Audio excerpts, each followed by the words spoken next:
This is what Miami Dolphins.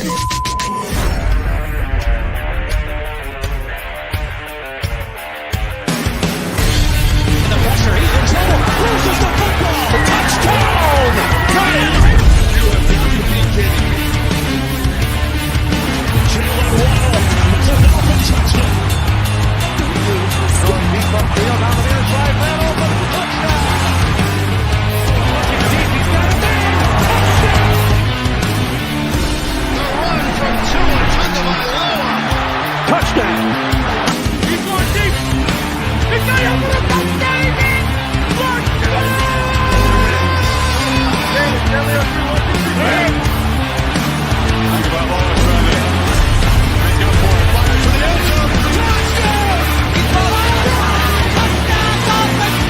Beautiful day to be a Dolphin fan. Let's go!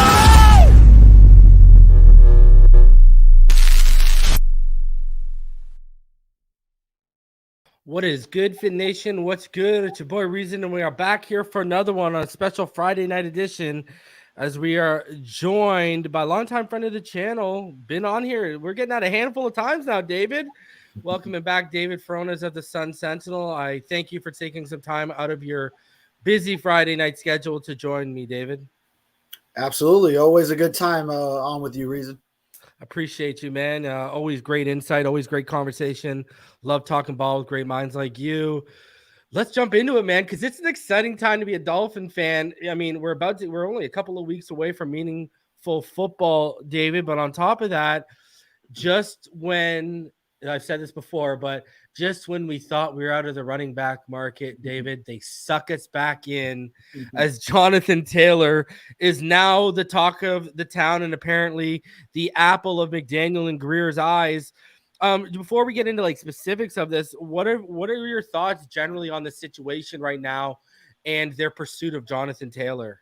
Were you going Godfather 3 reference there? Just when I thought it was out, they pull me back in. You know it, man. Yeah, man, because another high-profile running back that the Dolphins get linked to, and just when you thought, well, it was over with Dalvin Cook, then now here comes Jonathan Taylor, an even bigger fish to fry potentially. At first, when I started seeing this building up and the Jonathan Taylor trade permission given by the Colts, and I started thinking, well, I mean, if the Dolphins didn't pay for Dalvin Cook, and we saw he got what was it, $8.6 million from the Jets, and the Dolphins' alleged offer was half of that, something in that neighborhood, and they really didn't seem as interested toward what Cook would call for, then how are they going to meet the price tag for what Jonathan Taylor would call for? And then if you trade for him, not only you have to trade for him, but then sign him to an extension. But the more we get into this, the more I start thinking, boy, that's probably the difference there between when you have a Jonathan Taylor at 24 years old or a Dalvin Cook at 28 years old, and just how much value you can get where, yeah, Taylor, although he's had a lot of mileage on him in that short period of time, going back to Wisconsin, he's used heavily, and the Colts, and he does have that ankle injury that he's coming off of as well. But still, 24, a guy that ran for 1,800 yards in 2021. I mean, to have that in this offense, what Mike McDaniel could do, then you can only imagine when you also have Tua and Tyreek and Jalen Waddle on the outside. So that would be quite the offense where I think maybe it could entice the Dolphins to really pull the trigger if the right situation aligned. Yeah. And, Barry Jackson said today, and he even responded to multiple people who were asking, David, I mean, he said, he was using the Lillard and Taylor talks and comparing them to the Heat and the Dolphins and talking about how they've approached it intelligently and with discipline. And, the final line had people asking questions when he says you make a reasonable offer and negotiate from there. And anyone else, and then someone asked right directly, is there any insight into the offer the courts reportedly declined? And he said yes, it was reasonable.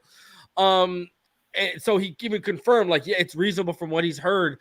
Okay, so if that's our starting baseline, is a reasonable offer, like we didn't try to lowball them or anything, we came in at a let's call it in and around their asking price. If it's reasonable, we'll use that. What are your thoughts in terms of if they're coming in and around their asking price, or if they're making a reasonable offer, David?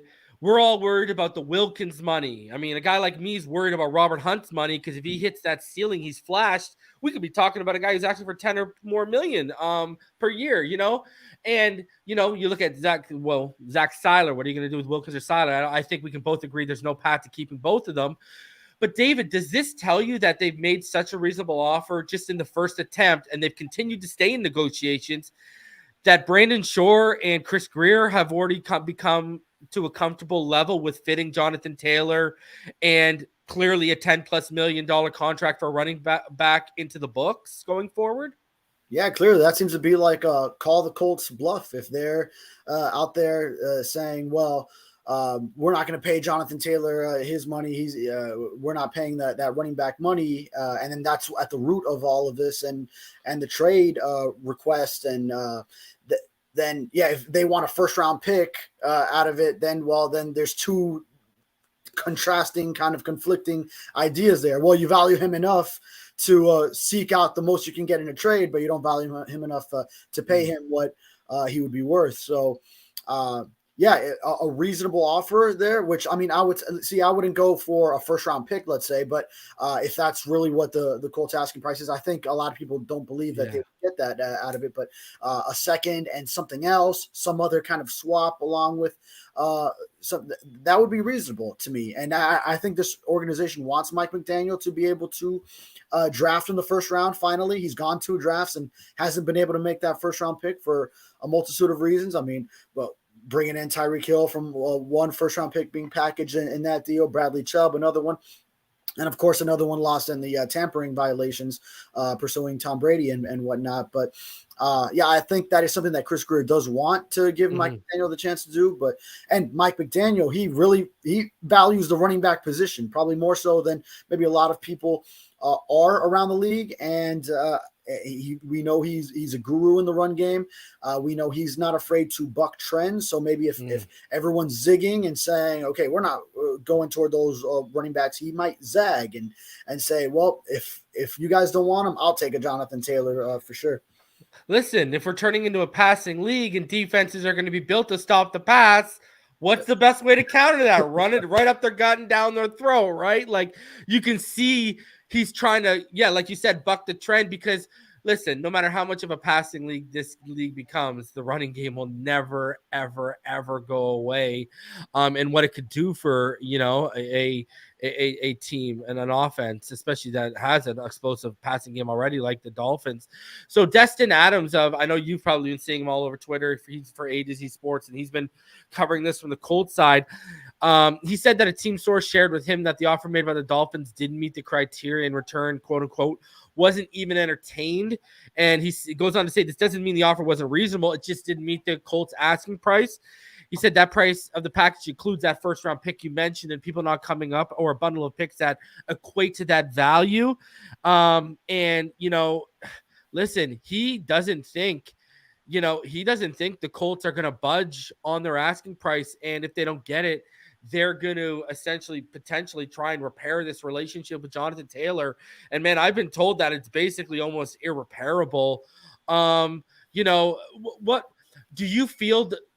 Listen, I'm not, no prediction or whatever, but just with how aggressive you've seen them in a short period of time. We both agreed before we went live here that they've showed more aggressiveness in that short period of time than they did since Cook was released. And Cook, are you comfortable in saying that you think they'll probably at least up their offer? Because if they fit that potential number to the books, that shows how serious it is. And like you mentioned, when you're going to zag while everyone's zigging, David, it's not often that when you want to do that and you want to make that transition, that a top 3 player, potentially the best player when he's fully healthy at that position, becomes available, right? And he wants to come here. I've heard this is one of his preferred destinations. Yeah, I think for a lot of people it would be, and it does show a difference in aggressiveness, aggression for sure. I think things kind of hit a stalemate with Dalvin Cook here. It seemed like for a while he did want to come to Miami, and it seems like the Dolphins just weren't as urgently pursuing him and kind of maybe just more just exploring, which is how I thought this was starting off. And I thought, okay, we've been down this path before. The exploratory conversations, and then maybe doesn't really end up developing. But this could get serious, and it's in a short period of time. That's the other thing, where Dalvin Cook, that transpired over months and months. I mean, while he was still with the Vikings and signed there, and then it would have been a trade with the Vikings. Then finally, where we got around to the mini camp stage of the offseason, June, that was when he was released. So now he's a free agent. So you just got to work it out with him if you want to bring him on. And then eventually the training camp hit, and then that still didn't develop. But this is really a short window here. It's until Tuesday where something's got to get settled. So it really accelerates things from that standpoint. Would you like? What do you think the you've watched him in preseason and stuff like that with Ogba? I've heard he's been standing up a lot more than putting his hand in the dirt, even when Wilkins was out. We got to probably potentially move money and stuff. We know this is going to change around. Let's just speak on that in a sense. Let's talk about the money, because Ogba could be a potential name that they may want on that defense, or maybe it's Cedric Wilson. I know we all talk about that. Or I've heard they want a running back potentially back. You can move a Mostert or a Wilson. I don't think they'd move A-Chain this quickly. But speaking of money, and we talked about Jonathan Taylor's money. What's your opinion? How would that affect the Wilkins situation if they traded for him and they signed him? And B, from what you're hearing, is the gap still remaining because they have the Wilkins camp and the Dolphins camp just have a different monetary value of what he does? Yeah, I mean, my theory on it is now Wilkins probably wants a contract similar to a lot of the other defensive tackles that we've seen in this cycle. And then when you look at it, Wilkins hasn't, while he has been immense in his tackle production, his run stopping. I mean, he set a defensive lineman, down lineman record for tackles in a season. He doesn't produce as many sacks, the pass rush that some of those other interior defensive linemen are providing. And like we said earlier, a pass happy league, a pass first league right now. So much of the money is going toward what helps you pass, and then also what stops the pass defensively. So you could understand from that standpoint why maybe his market value wouldn't be the same as the others, the Dexter Lawrences, Javon Hargraves, et cetera, that we've seen this offseason, this free agent cycle in the contracts they've received. But I think Wilkins, he wanted to prove in the participation that he did have during training camp that he can add that to his game, and he is adding it to his game going into a fifth year. Because he was a menace on the pass rush and throughout training camp, that's for sure. We saw instances where pass-heavy practices, and he was racking up a couple, maybe even 3 sacks in a practice. Of course, these are practice sacks, and sometimes there's a context of what they were working on, the defense versus the offense. But he was consistently applying pressure. Some of those were without pads, et cetera. So there's other variables as well. But I mean, his pass rush does seem to be upped going into this year, and something that it seems like he could add to his game. And I think from the Dolphins' perspective, you also want to see it on the field to make sure that he is worth that added value that you may throw onto what we already know him to be. So, and then how it plays into the Jonathan Taylor situation, then, if I were him and I see the Dolphins haven't taken care of me yet, and then they go and bring in an outside player and secure him, then, that I could see how that might make someone feel some type of way when you've been working at this for so long. It's been since I remember going back to March and then thinking that the two sides were close, hearing it and whatnot. And then, still we're deep into we just finished training camp. We're about to have the preseason finale 2 weeks away from the regular season starting. And then Wilkins hasn't had that extension that he desires. And it's been the last 3 weeks now where he has sat out team portions of practice because of it. So something that I think those sides want to finally agree upon. And then if from Wilkins's camp, if you see, then they prioritize someone on the outside, then I can understand his feeling as well. Let me ask you this, twofold. Do you think they're stuck at their monetary value as well? Because they project that if Jalen Phillips hits that ceiling, we all think he's going to hit. We all know a potential 12.5+ sack getter at that edge position. That's a much more valuable asset in the NFL, and it's paid much more than interior defensive lineman, A. And B, next year he's going to be 29 going on 30 when December rolls around. Could the smart play be, hey, if you don't come to a monetary value, we're going to franchise take you again next year. You get your 20 million, but then we get to move off you when you're hitting 30. We're not going to hand out a massive contract on a guy that's basically turning 30 in the next league year. You know what I mean? Because, not a lot of big contracts get handed out at that age unless you're Aaron Donald. And I think we can all agree, and this is no slight on Christian Wilkins, because I'll say it about any other defensive lineman in the NFL right now. He ain't no Aaron Donald. You know what I mean? So what do you think about those two scenarios? Projecting for Jalen Phillips' money if he hits that ceiling, and franchising tag him again, because then he's going to be 30 and, potentially just moving off of him and getting the compensation.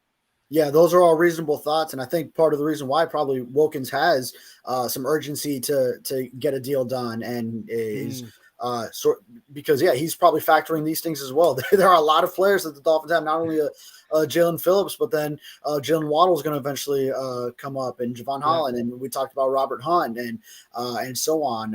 So I mean, Connor Williams wants his money too, and he was holding out, and then Zach Sealer as well. So. Yeah, you can see. Yeah, Wilkins wants to get his now because he probably also understands the entire dynamics. He's a smart guy too. There's other people that the Dolphins have on their list that they will need to pay coming up. So there's a lot going into it. And if Jalen Phillips has the type of breakout season I think he is capable of having this year in Fangio's system, from what I've seen in camp, then that would be someone that the Dolphins do have to pay. Yeah, exactly. And then if Holland, right, he doesn't have the 5th-year option, if he becomes this cap, because I think he's more talented than Justin Simmons. And I'm a big Justin Simmons guy, but I think Javon Holland's a bigger, when how Ramsey kept talking to you guys about how he thinks other players can play the star role.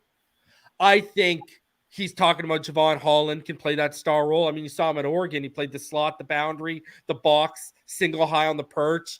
I think Cam Smith can eventually become that guy. And I think Kader Kohu can become a guy like that too, right? But, I think, there's a lot of – and those are younger players who I think they view as a core. You got Waddle coming up, Tua coming up as well. But speaking of the defensive line, just some UDFAs who do you think's got the best chance to make it out of guys like Brandon Pilley, Aubrey Miller Jr., and David? Listen, you might. I hope. I kind of want to move Ogba in that package, not just for the money, but I can find a roster spot for Mitchell Agudier, because I don't. You got to find a spot for this kid. I think, David. I really do. So, what's your thoughts of who's got a realistic chance out of that UDFA core to crack the 53? Because 48 to 53 gets real interesting, right? It does. And yeah, I mean, Aguda, and actually I just wrote about him and Garrett Nelson too, a couple of the outside linebackers. He's come on, right? Yeah, he's come on. Yeah. Mm-hmm. Yeah, and actually Jalen Phillips and Bradley Chubb have really brought them along too. So they've kind of been molded by them. So it's kind of an interesting dynamic, those two first-round picks, and sort of Chubb, a 2-time Pro Bowler. Phillips appears to be on that trajectory, and then sort of the bond that they've built with a couple of undrafted rookies. Kind of at the root of it was that Agude had this similar career path, UCLA, UM, and then the Dolphins afterwards, but as an undrafted guy. But man, Agude, his OTAs and minicamp were just incredible. I mean, you saw it from then, where it's just every practice, it was multiple sacks and pressures, and maybe not flashing as much throughout camp, but just getting more consistent. So that's okay. Maybe if it's not the sacks, even in the preseason games, right? He's been given opportunities. And are they further along to you than where Cameron Good was last year when he came in? Oh yeah, certainly, yeah, Agude, I would put it where. I would make a spot for Agude ahead of Cameron Good on this roster for sure. And we saw Good was a practice squad member last year.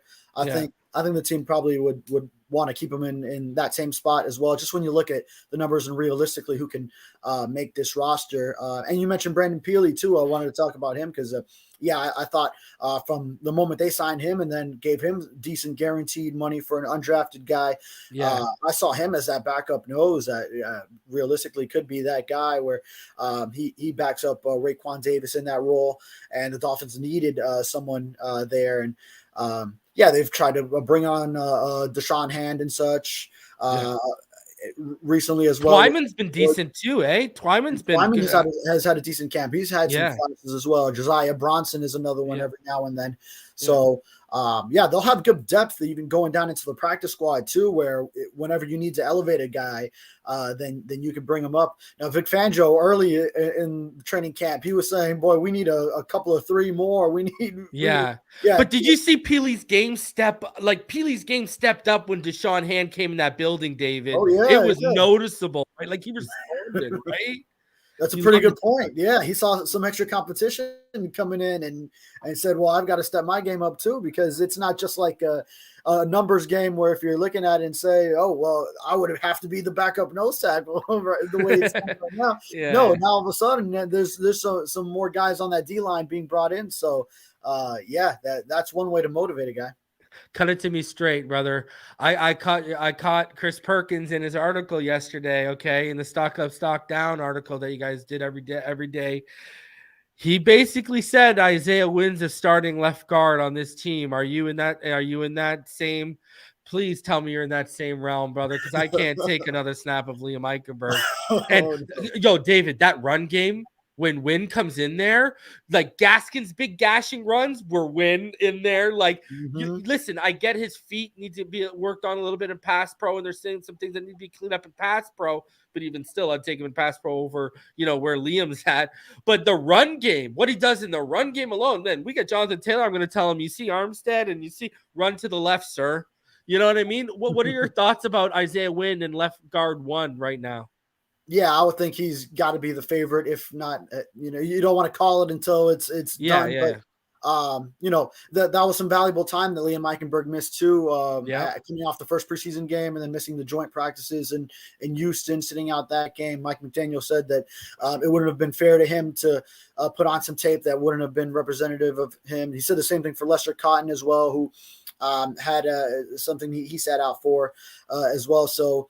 I would have to say Wynn right now has won that left guard spot if I'm going. And I mean, he played a lot in that game. It was like 60-something% of the snaps. Good, like 2/3 of it, at least in that preseason game. And a lot to do with why that run game was so effective in running for the 200 yards that they did with different backs in the game, and Savon Ahmed breaking off a 65-yard run, and consistency throughout the game as well. I really like Wynn to man that spot. Who would, if you had to pencil in a starter opposite of Xavier Howard and Cater Kohu when Cater's in the slot? Who would it be for you? Would it be Noah, Cam, or I think it might be safe to say it actually might be Eli Apple? What's your thoughts on that process right now? To me, I'd at least start the season with Eli Apple there, and then you could probably hope for just continued progression from Cam Smith to eventually win it over. You want to see him win it, and not just have it early on. But I mean, Smith has had a great He's a ball hawk, eh? He's a ball hawk, huh? Well, every practice he's got a pass breakup that looks really impressive with his recovery speed. Very little space that he's giving up, but when he does, then he recovers and gets to that ball, extends and is able to reach and poke it away before it gets to the receiver that he's covering. So, I like him. And you mentioned that's probably the vision that they had. What you mentioned earlier is being able to eventually mold him into sort of a star role like a Jalen Ramsey. And maybe he can emerge quickly to be able to do that eventually, maybe this season before Ramsey even comes back. That would be ideal. But maybe to start off, I'd go with the veteran who's also had a decent camp and is recently. We know the first time he lined up against Tyreek Hill, Tyreek beat him, but then he's had a couple of other instances where he did end up manning up and getting a pass breakup on Hill, or the last practice he kind of kind of popped him a little bit on a screen that frustrated you a little bit. Like, hey, you don't need to get that physical here last practice at camp. He'll punted the ball afterwards. Like That's awesome. Apple immediately he thumped him and then immediately said, "Oh, he pulled up right after." Like, didn't mean to do all that, but yeah, I mean, I like what I've seen from both ends. So I think Apple first, and then you hope that Cam Smith can eventually win that out and emerge and surface. Guys, we got over 500 of you in the room. Please smash the like button. Subscribe if you are new. Another interesting question is, it feels like, I know, it's really interesting over this last week and a half or so. I don't know where your thoughts are on this, David, but it seems like Deshaun Elliott, too, has started to step up when Fangio called out that no one stepped up. And yet the red non-contact jersey just came off of Brandon Jones. How do you see that secondary? How do you see that strong safety, that secondary safety role behind Javon Holland play out? The box. Yeah, well, based on how much Brandon Jones has done in training camp, it would be difficult for him to immediately put him in. Be weaned in, right? Yeah. I would feel like maybe just like slow down on the snap count early, or maybe you could rotate them, and then eventually I do want him to take more of that role opposite Javon Holland, but yeah, you might have to give Deshaun Elliott more of it early on. I think when they did start to ramp up Brandon Jones to like a dozen snaps in that joint practice week against the Falcons, I wrote a big piece on him at that point. Then immediately after, we saw him not participate in team portions of practice. He had the red jersey on, which he did during that week against Atlanta as well. But then his practice participation slowed down. He wasn't in joint sessions against the Texans, and only recently had the red jersey come off, and then finally get back a little bit into team drills. So we haven't even seen him go back to that dozen or so snap count between 7-on-7 and 11-on-11. So I think he'll need a little bit more of a ramp up that is progressive and slowed down. So probably early on, we'll see more of Deshaun Elliott, and then I think hopefully as it progresses and Brandon Jones remains healthy, then more and more of Brandon Jones. Yeah, and I really get the sense that even like a guy like Nick Needham, it feels like this is going to drag off into the season a little bit with what he's got going on. It seems like he's just quite not there yet. But what are your thoughts on the Verone McKinley, Elijah Campbell dynamic if Brandon Jones isn't good? Like, Verone McKinley got a lot of really good, meaningful snaps last year. I liked him coming out of Oregon. I liked what he did that one year that he played with him and Javon Holland. What are your thoughts on? Do you think Verone McKinley has a chance of making this 53 or Elijah Campbell? Yeah, I'd put Elijah Campbell ahead of Verone from what I've seen. Okay. Verone flashed a lot more, I felt, last year coming in as an undrafted rookie. Just haven't seen him as much this year. And Campbell would be interesting to see if, because he's a big special teams contributor as well. So he's a key guy, actually. And that was one of the reasons I had him correctly predicted last year and making him 53. It was his special teams contributions, because Danny Crossman has a say in this as well. So he's a guy that's been with the team now through the different coach. I mean, he was there the last year of Brian Flores and has maintained that role. And then it'll be interesting to see if they also do work him into if it's a 3 safety deal in a dime setting, then if they can get him into various defensive roles as well, just to get a few defensive snaps. It'll be interesting, maybe covering some tight ends that we saw a lot in that Houston joint practice week. Thoughts on Tua's preseason, his camps, and OTAs overall, basically his preseason overall compared to last year, his first year in this offense. My opinion, he seems like he's more in command. He's got even more of a stronger leadership role. He seems like he's more comfortable than ever in this offense. And it seems like he's ready to pick up right where he left off before the concussions happened. And I know you saw it, David. People can't tell me jiu-jitsu doesn't work, because I noticed he was going to fall and he was distributing his energy. Yeah. So what are your thoughts? Yeah, exactly. What are your thoughts on his preseason this so far? Well, it's basically over, but compared to what he was first year in this offense and where he was last year. Yeah, you saw it work when he took that shove. Then that chin was tucked to the chest, and it was firm there. It did not move. It wasn't going back. So, yeah, that's what you want to see. You see it pays off. He says it's not quite muscle memory yet, but I think you saw it in that instance. He knew exactly what to do, and it didn't really affect him. His quarterbacking, he knows he's reading the defense. He's making the throw. In that instance, he felt the throw coming and just threw it away. But he knew how to position his head to better withstand the hits and not put his head at risk from those injuries. And I think, you see the leadership stuff. You see, I really loved it when he went ahead and he defended himself against Ryan Clark. Like, he's not, I mean, I was talking about this with a local radio just yesterday. It was where, they love to see that from Tua. And I was saying that's part of it. That's him. Just he is himself right now. He's owning up to who he is, and he's not going to let someone else just come around and bully him anymore. And this is part of just expanding off of. He started off his career with that tough coaching from Brian Flores, and then maybe he had to deal with that a little bit. But then now, I mean, he's a stronger person now after dealing with that, and now he's got a more positive-minded, positive reinforcement type of coach in Mike McDaniel. But at the same time, then he's not someone that's going to be messed with. So I liked him standing up there, and and throughout camp, I think they've been working on a lot of stuff. That's why maybe you've seen some of the interceptions in practice, and the different joint practices with the two teams, and as well as intra-squad. I think going into a year two, that's a time when you experiment a little bit, see what can and can't work.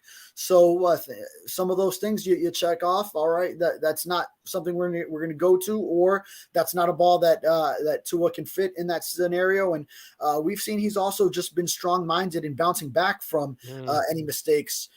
So there's been practices where he does either throw an early interception, but then bounces back and has very strong late situational drive or red zone drills later on, or bounces back from one bad practice to have a very strong one the next. And then we saw it as a microcosm in 2 drives in Houston where, first play since not playing since Christmas last year is an interception. Oh, it looks terrible. But then he comes right back and leads a tremendous drive that is capped with a rushing touchdown. And he was 3 for 3 on third downs and got another throw to get him into the red zone to Berrios, and just overall very impressive command of the offense. So I think that was sort of a microcosm of just his mental fortitude that he is bouncing back from interceptions and the mistakes that inevitably will come about. And then now I'm excited to see just one last preseason game.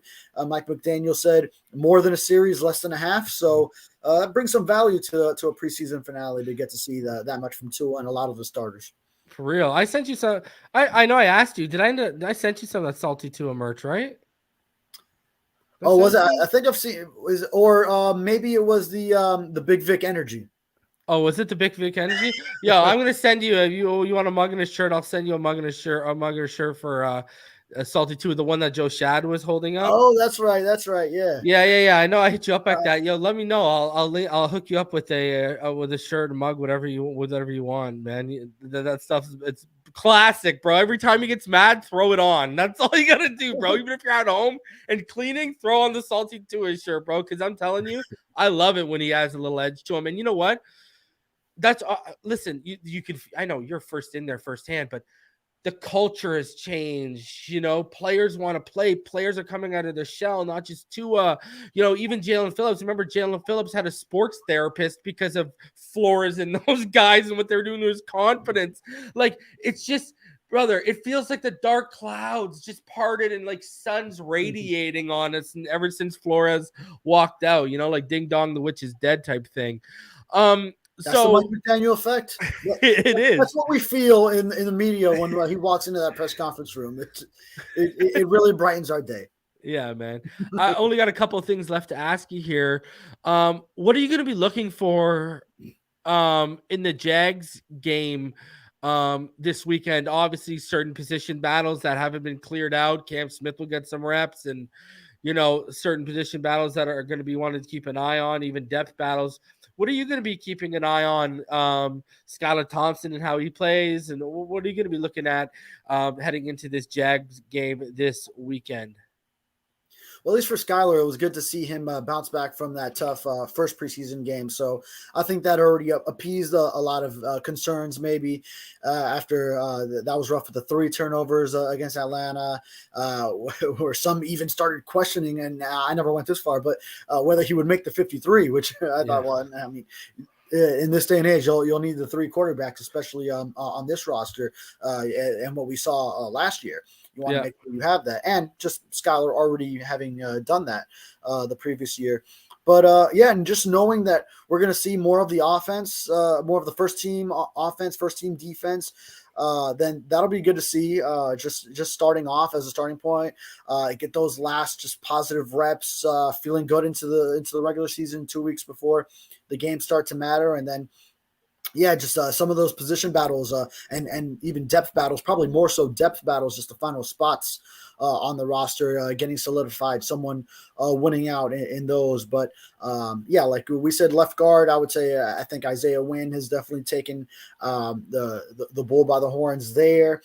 Maybe some of those last tight end spots, because there's a lot of competition, like a Julian Hill has the undrafted guy. He is impressed a lot in camp. So see if he puts it together. And Tanner will probably get a lot of work, right? They'll probably give a lot of work. Tanner Connor's got to get a lot of work after he made which I did not correctly predict. I will not take credit. Last year, I did not have him. No one saw that one coming, brother. I'm telling you. Okay. Even though he did make so many plays last training camp, just when I did the 53, I didn't have it. I just, But he's got to get a lot of work, because he was on PUP the whole training camp until just this week, and this is a very important week, very important game for him and a lot of other guys like him that are trying to get those final spots.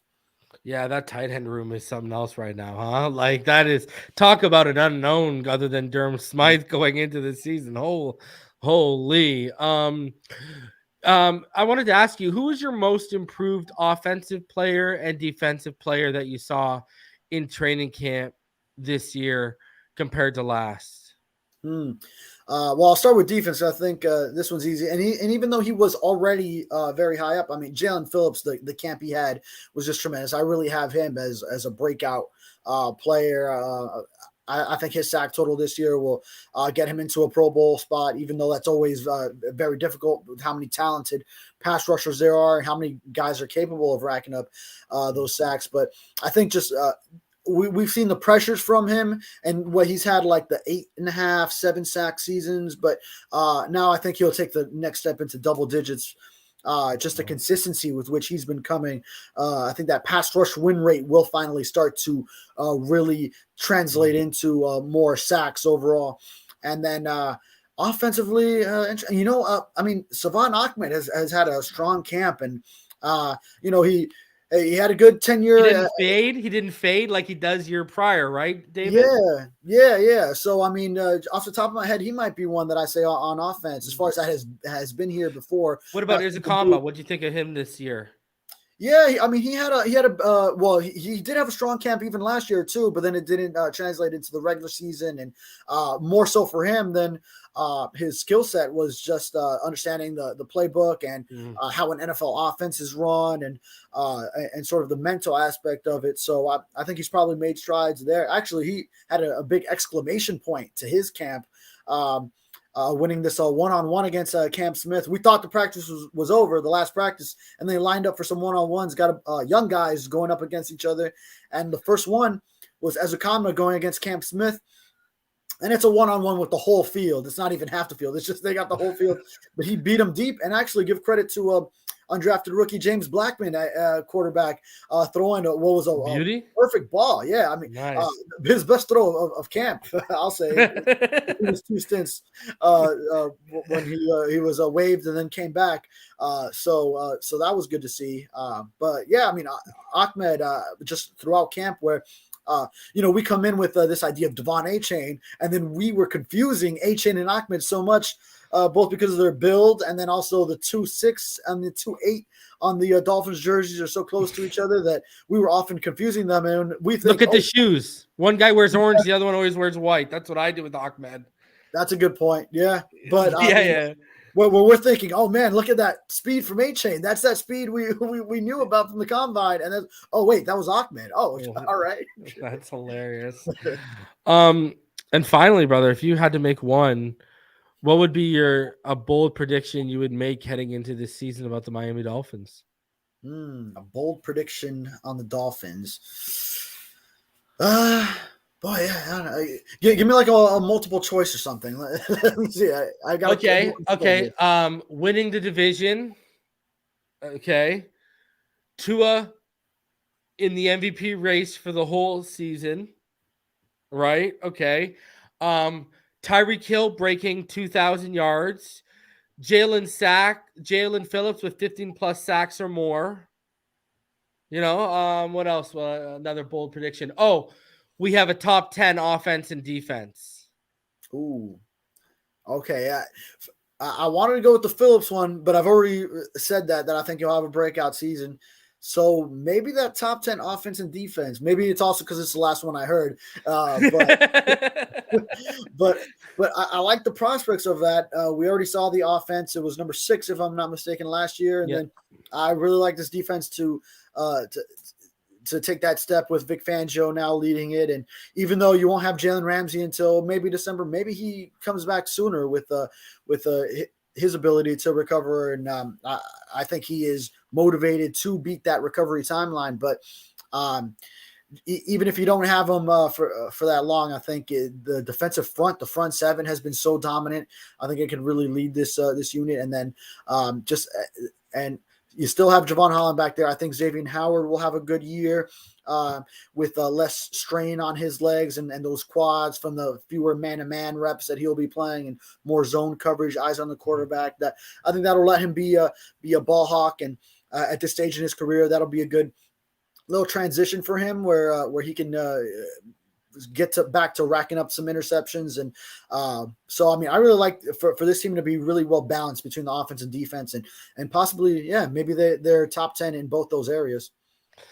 Brother, go ahead, plug anything you got coming out. And I just want to ask you, yes or no, is Fangio as advertised from what you've seen with your own eyes early on? Yes, Fangio is as advertised. And if everything from just how the defense is performing and how it works and a lot of guys picking it up in a short period of time. Yeah. Yeah. I mean, it's a testament to his ability to teach and coach that a lot of guys that were in a different system have now transitioned so seamlessly to Fangio's system. Also when we talk to him as well, you really see it. He really is comfortable in his own. He's a guy. He is himself. He's comfortable in his own skin. He's not afraid to tell it like it is. And actually, my colleague columnist Dave Hyde wrote a really good piece comparing just the marriage of this McDaniel and Fangio, how they're two such different entities but work so well together and complementing each other. Different styles. They're both geniuses, right? They understand. Yeah. That's where they find their common ground is the genius side of football. That's where they find the common ground, right? Even as different as they are as people and the generational gap that exists there. I think they both see what the other one provides, where Fangio, defensive-minded coach, he knows what McDaniel does on offense, and McDaniel, why he wanted him from the beginning to lead his defense when McDaniel was first hired. Just knowing, okay, that is difficult to go up against for me. So I really like that marriage coming together. And plug where you at, where people can find you, what you got coming out, et cetera, et cetera. Yeah, sunsentinel.com. Make sure you're subscribed and follow my coverage along with my colleagues Chris Perkins, Dave Hyde, great columnists, of course, and then also at David Furones _ Twitter, Instagram as well, my name, so all that. Make sure you follow them. Some of the best coverage out there of the Dolphins, man. It's always a great time. I appreciate you for coming on and doing this. Always a great conversation, giving everyone some insight on Jonathan Taylor, training camp, et cetera, et cetera. And guys, I will be live tomorrow at 6:45 p.m. live reacting to the Jaguars and the Dolphins. So make sure you tune in for that final preseason game of the season. Until then, everyone, you already know what time it is. Appreciate all y'all for tuning in. Fins up, and we will see you guys tomorrow night. Have a fantastic evening, everyone.